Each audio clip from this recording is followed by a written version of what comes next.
Hey, yo, I forgot about one thing. I forgot about one thing. No matter what you go through in life, and I speak for myself as well. No matter what you go through or what we all go through in life, our biggest issue is we never pray. I don't know why.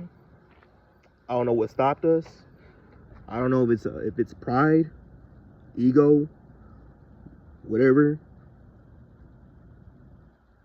My theory is because a lot of us have pretty much detached from the Most High, a lot of things happen. So, you know, a lot of times we want things that happen, the good things that happen now, as of like today.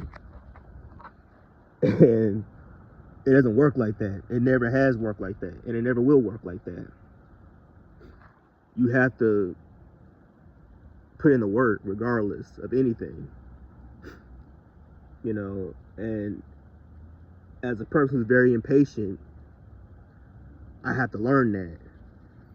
Like right now, I'm trying to lose weight. You know, I want to get back to how I was before because a lot of things are messed up in my body. A lot. You know, it's more than just lifting weights while running 3 miles on a trip. That's fucking absurd. But I'm just throwing it out there. Like you can do all that extra shit if you want to, but if you don't eat healthy, you don't maintain a healthy diet, a healthy lifestyle, which means make sure all your chakras are balanced, which I don't really think that's witchcraft. I don't really know. I really try my best not to really dibble and dabble into that. But in an essence, you do want to remain grounded. You do want to have all your energy just balanced to the point to where nothing phases you. To the point to where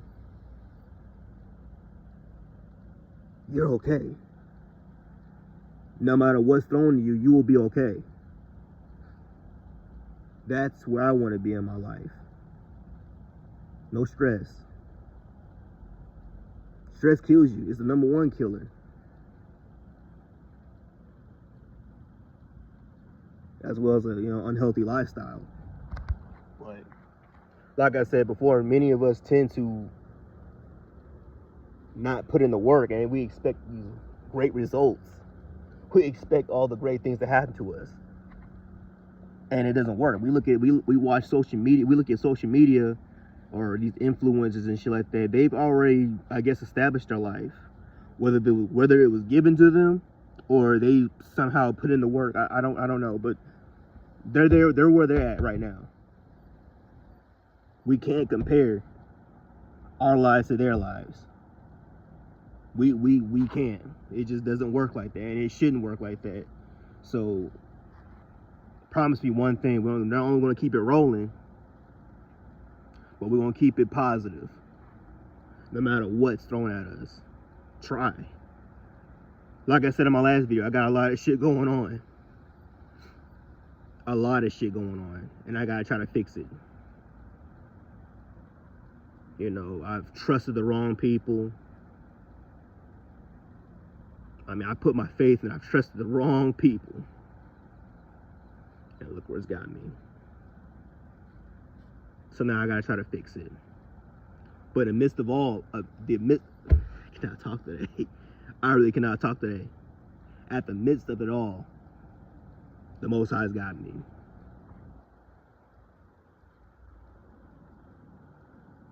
And I'ma love him no matter what. Whether I'm down or even when I'm up, I'ma love him. Because he's the reason why I'm still here. He's the reason why I'm alive. He's the reason why I'm speaking to you all.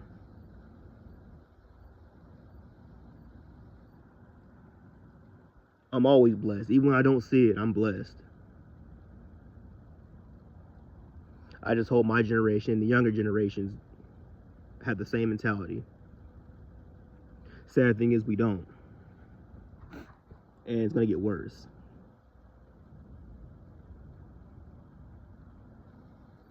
Needless to say, I don't want to say it's too late, but it's too late with some people, for some people.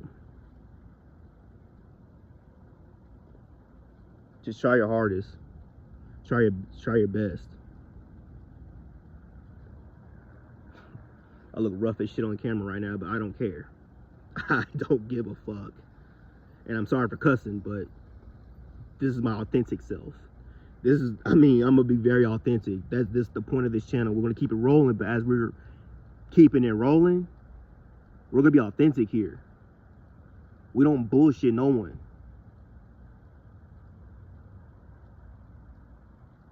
Okay, well, I'm not gonna sit there and try to put on the front or trivialize the shit that really matters.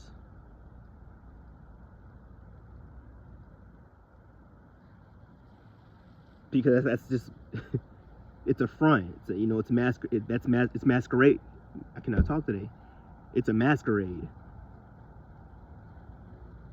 Why do you want to live your life like that? I mean, if you want to do that, I mean, shit, you do it. Go right ahead. I ain't stopping you. But you gonna have to deal with that. And if people believe you for it and they love you for it, fuck it. If it ain't broke, don't fix it. But the chosen ones can see right through you. The real ones can see right through you. And you're gonna have to live with that. Here I am going through eviction. Kind of pretty much a double eviction because, I mean, I'm not renting from nobody, but I'm staying with folks. And because they decided to fucking say, fuck the lease, it causes to put me in a situation. Not just from the realty company, but from family as well. But from family as well. Can I talk today? I don't know why I'm so tongue-tied. Sound like mush mouth. But you know, at the end of the day, you know, I put myself at fault for not prepping.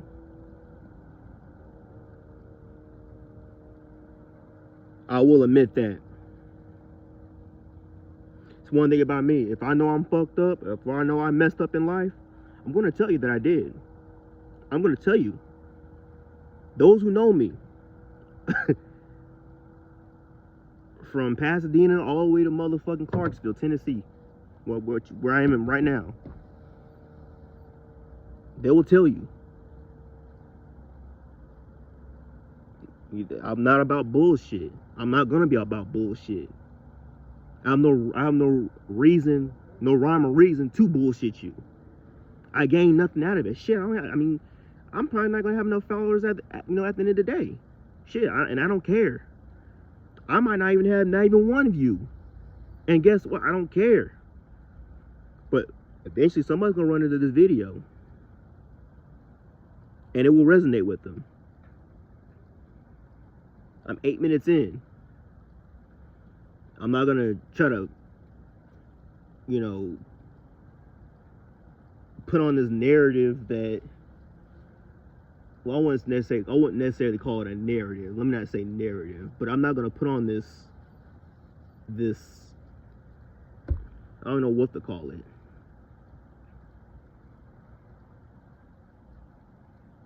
I guess you would say narrative, just, you know, trying to persuade my viewers to just, you know, throwing in bullshit and just trying to live through life just by bullshitting. We're not gonna do that here. Like I said, I'm not gonna do that here. I love you guys, and I'm very thankful that I have a chance. Like on the last video, I'm very thankful that I have this channel. You know, like I said, eventually it's gonna reach to somebody. You know, and when it does, it will touch you. Because I'm not the only one going through this right now. Like I said, there's probably someone going through it way worse than me. That's actually is on the street. Now I really wish I would have had this video. I would have made this video while I was actually on the street. You know, I remember one time, I wasn't supposed to do this, but I remember one time, I think it was the September 3rd, 2020, I got out the Marine Corps. And I didn't know how I was going to get home because I didn't have the money to get home.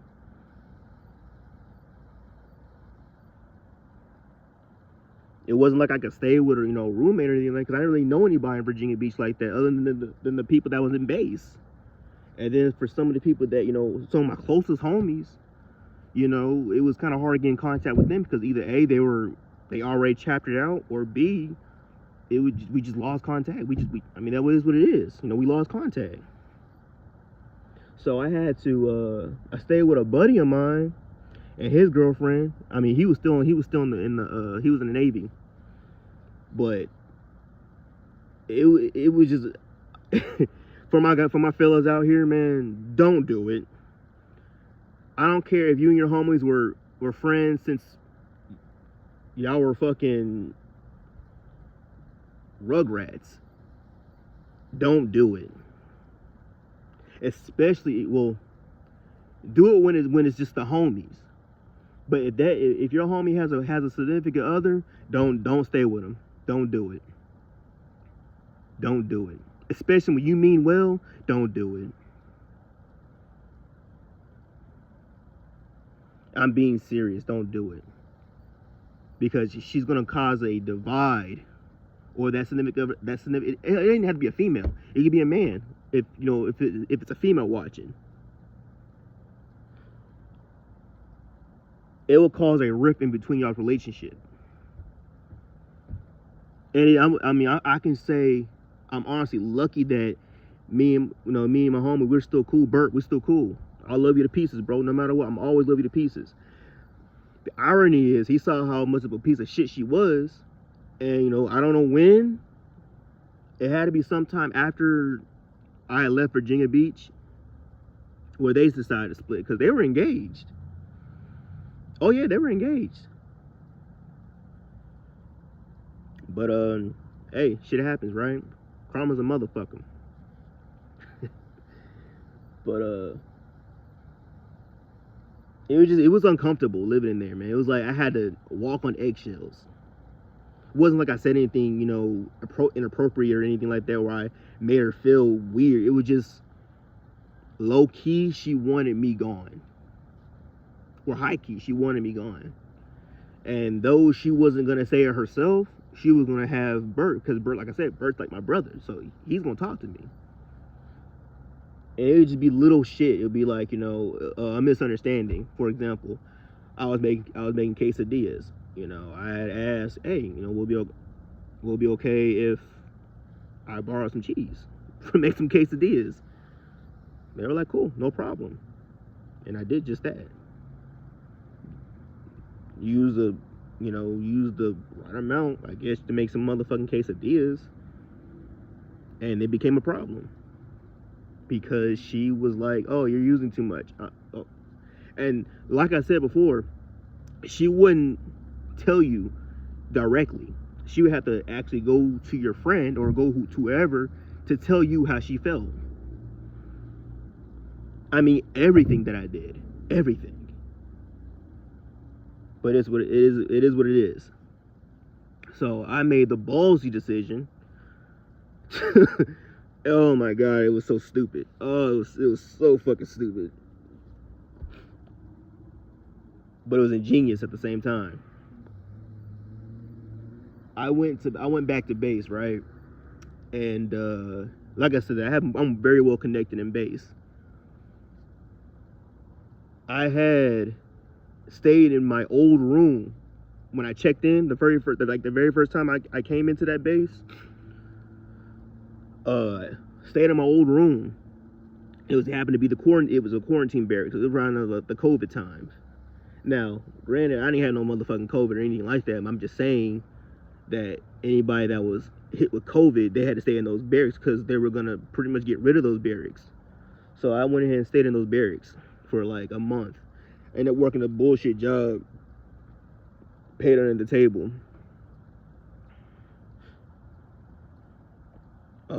It was alright. It was an okay job. It was alright. Job didn't pay, well, he paid everybody else, but because I didn't have the skills or whatever, I got paid $10. Everybody else got paid like $20, $21, which I guess it was fair at the time, but they weren't trying to show me anything. It was like, okay, well, if I'm gonna be an apprentice, can y'all at least show me how to do? I think I installed one fan and one generator out of the 2 months I've been there.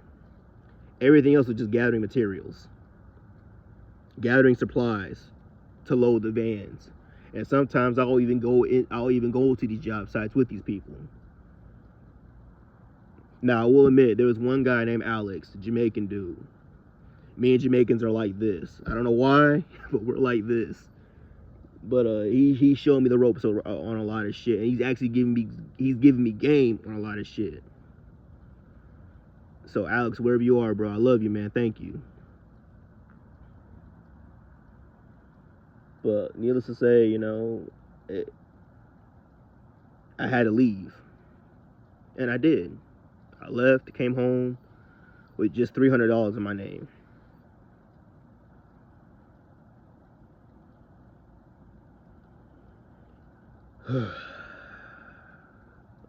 And ever since then, I haven't really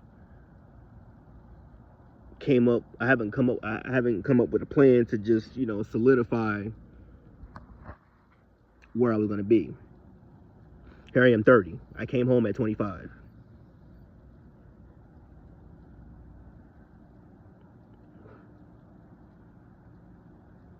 Yeah, so I mean, like I said, part of it was my fault. And maybe I thought I was able to just milk as much time as I could. Let me not say maybe, I did. I'm still young. But if I would have taken the time and treated my life a lot more precious, I wouldn't be in the situation here right now. So for all my homies out there, man, all the little homies, you know, hell, even some of the bigger homies, man, don't be neglectful of your life. Don't do that shit. If there's a way out your situation, move. Fuck the complacency. Fuck the excuses. Fuck them. If you're gonna keep doing that shit, then stay the fuck away from me or people like me, because I'm going through a rut, my damn self. I'm not going through your bullshit either. I don't want to have to deal with it. You know. Everyone that's wrong, you forgive them and move on. They don't have to be part of your life again. They don't need to be. They had their purpose. Where's yours? I love you guys. Peace.